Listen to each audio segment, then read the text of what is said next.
Boa noite. Começando mais uma edição de Os Analistas.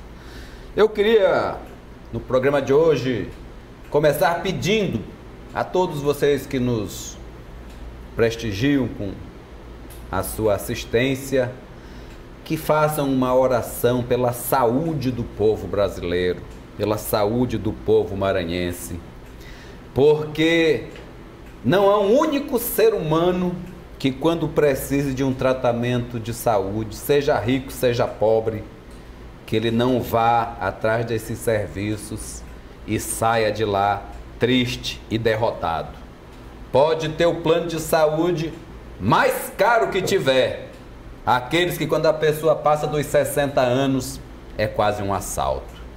Vamos orar para que isso mude, para que o nosso Brasil dê saúde aos brasileiros, porque com saúde todo o resto é moleza.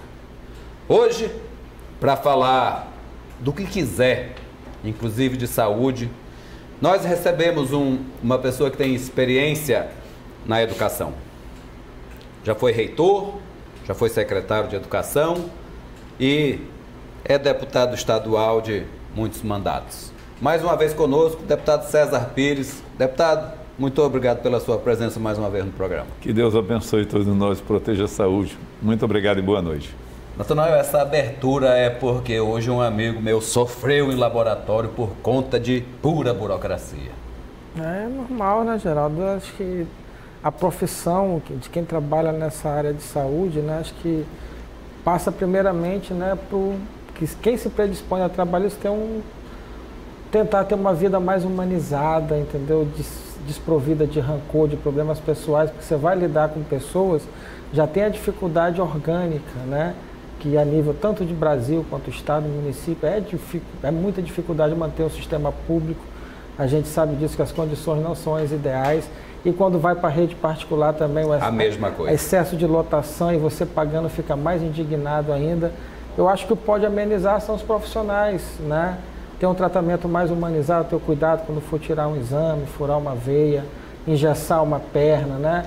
Porque já é doloroso demais aquele processo inteiro. E quando vem do outro lado também, de quem está na ponta ali com o paciente, na verdade não é o sistema, né?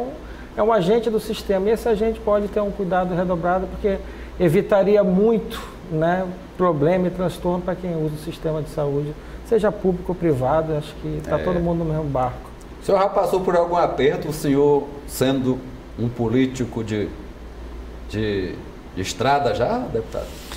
Eu sou interiorano. No interior, quando eu comecei minha vida, não deu assim para passar muito por isso, Geraldo, porque naquela época me parecia ser mais farta a oferta. Então, o que acontece? Depois foi afunilando, a dor foi aumentando, a população aumentando e diminuindo as condições públicas. E aí eu comecei a perceber a necessidade disso. Mas, durante grande parte da minha vida, tive plano de saúde, eu optei por isso sempre.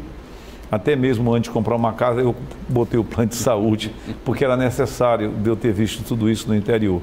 Mas eu acompanho como político essa dor. Prova disso é que nós agora fomos procurados pelo presidente da Associação do Diabético Hipertensivo do Maranhão e nós terminamos de coletar assinatura e publicamos já no Diário da Casa essa frente parlamentar em defesa do diabético e dos hipertensivos. O que acontece? Ele sei que é uma atenção básica em relação a isso, e a atenção básica gera problemas secundários, se não for bem feito. O Maranhão ajuda com 40% e o Piauí ajuda com 95%. Então, se você for na Santa Casa agora, você vai encontrar lá em torno de 90 pessoas mutiladas, cortados membros, por falta de um atendimento primário, que gerou uma sequela mais forte da diabetes e, consequentemente, aconteceu isso. Tive dados ontem de que um socorrão também tem 20 pessoas, parte dela nos corredores, também 20 pessoas sendo com as pernas amputadas em relação a essa ausência de prevenção ou tratamento, se é que podemos chamar de tratamento, considerando a doença crônica, mas ameniza muito quando você tem os medicamentos, os insumos para poder melhorar isso. é de responsabilidade do município dar os insumos. O que é o insumo? O insumo é aquele aparelhinho que eles chamam lá, da nomenclatura dessa situação, de que recebe aquele aparelho para poder ficar medindo, né, mensurando o grau de açúcar no sangue. E a insulina é um medicamento que deve ser utilizado em casos já extremos ou a metformina, né, em casos iniciais. É claro que, por exemplo, eu sou um diabético. Eu já tomo remédios mais fortes em relação a isso, mas eu não cheguei à insulina. Mas mesmo eu tendo toda uma preocupação em relação a isso, eu tenho uma vida bastante vigiada por mim mesmo e sei o tanto que isso é difícil. E às vezes eu me pergunto, a medicação extremamente cara que eu tomo e não é mais metformina, e quantos estão desse jeito que sequer têm o direito de ter uma metformina? Coisa básica, por falta de investimento básico. O Estado remete assim, mas a atenção primária é uma atenção que deve ser da Prefeitura. Mas será que o cidadão vota só no prefeito ou vota no prefeito e para governador, vota para o senador?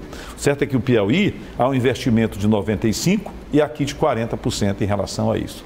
Os dados são alarmantes em relação à questão da diabetes. É uma doença silenciosa, muito crítica. E quando você vê pernas amputadas, pode ter certeza que ali tem parte disso. Pessoas cegas têm parte de uma diabetes por falta de uma atenção básica. E fica um colocando culpa no outro. E quando não encontra a culpa em ninguém, remete ao passado e à história, onde na verdade você tem que tratar do presente. Esse negócio de remeter, questionar, é uma desculpa esfarrapada que um dia a população vai se tornar mais esclarecida e vai ter consciência do que se faz isso. Por enquanto, ela ainda engatinha em relação a isso. A Semesp foi fechada, que era o atendimento básico que tinha. Segundo a associação, colocou para nós antes de ontem que atendia em torno de 8 a 9 mil pessoas por mês.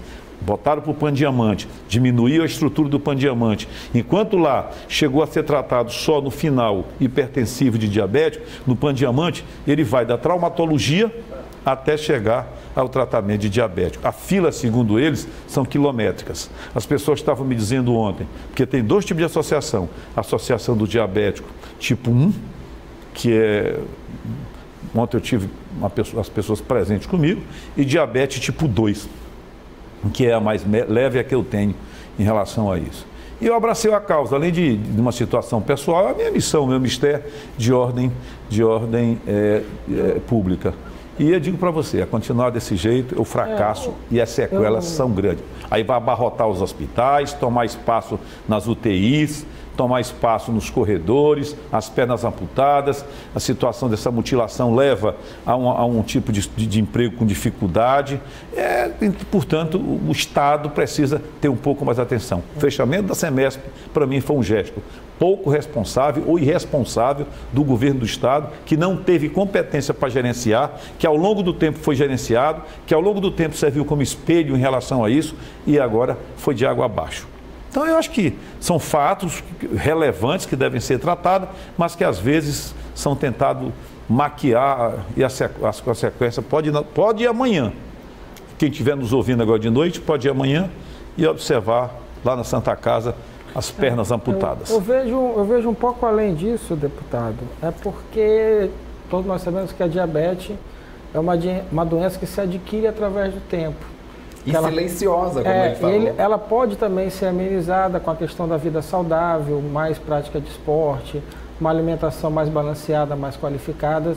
E eu incluiria aí, né, que eu acho que me considero um erro histórico também, né, tanto de hoje como do passado, que assim não se faz uma campanha para se tentar amenizar preventivamente a população a chegar no estágio até de precisar, porque a diabetes ela pode ser retardada e muito se a pessoa tiver uma vida saudável durante a vida, já começar ali caminhadas, essas campanhas que fazem esses projetos nas praças de educação física, de zumba, da melhor idade, e se alimentar bem, sem sal, sem aquela coisa toda. Eu acho que tem que incluir aí na sua pauta, na sua reivindicação com a associação, a questão da comunicação preventiva, tentar educar a população para se cuidar melhor, porque quando chega na ponta também já chega todo mundo precisando. E a dificuldade é enorme, a gente sabe que a coisa do atendimento da saúde do PSF é importante nisso também, mas eu acho também a publicidade, a comunicação também é um dado muito importante que não pode ser deixado de lado. Natanael Júnior, você é perfeito suas observações. O problema é o seguinte, suponhamos uma empregada doméstica, trabalhar de manhã e de tarde, uma pessoa que trabalha em shopping de manhã e de tarde, em lojas de manhã e de tarde, que já pega um ônibus, já tem que chegar às 7 horas. Que hora essa senhora tem para isso? Embora ela tenha consciência que precisa disso, ela precisa comer, vestir o filho, botar para a escola. Então são situações que se misturam e que você não tem opção às vezes de fazer isso. Você tem consciência que vai fazer isso. Por exemplo, vamos botar aqui para ter um exemplo. Quando eu estou em campanha política, eu vou ao almoço 3 da tarde. Quando eu tenho gente que está no meu gabinete, se eu botar para fora, qual é o meu patrimônio? O patrimônio do político é o voto. E o insumo dele é o cliente. Eu tenho que atender. Aí eu vou almoçar. Hoje eu almocei mandeco. Porque eu tinha que estar no programa e meu gabinete estava pintando, eu tive que... E o mandeco vai do jeito que vem. Isso é verdade, o senhor quando o senhor falou amputado, eu me lembrei de um colega nosso, Natanael, autor de Lúcio Flávio, Passageiro da Agonia, autor do Pichote, foi perdendo os pedaços. Uma pessoa esclarecida, que é o José Lozeiro, um escritor maranhense que viveu no Rio, mas era maranhense, perdeu um pé, depois perdeu um pedaço. Uma pessoa esclarecida, vai ver que é essa, né, deputado? Tem que comer o bandeco, não tem tempo de fazer ginástica, ou seja, talvez seja por conta disso que o senhor acrescentou e enalteceu, a questão de que é uma doença silenciosa.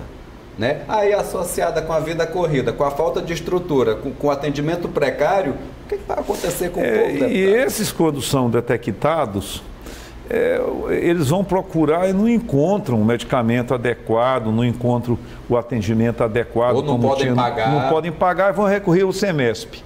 A pessoa estava me dizendo que tem que ir 4 horas da manhã no SEMESP, não era preciso isso, e fecharam. Agora vai para o Pandiamante. Tem que entrar 4 horas para... Mas fecharam por quê, deputado? Houve alguma nota, alguma explicação por que fecharam? Eu não vi a explicação, não. Eu acho que é porque não sente dor, não é um político de ponta, ou aquele político que interage com a comunidade, porque se interagisse, talvez sentiu que os olhos não veem e o coração não sente. Essa é outra triste verdade. A gente vai ao nosso primeiro intervalo e volta em seguida.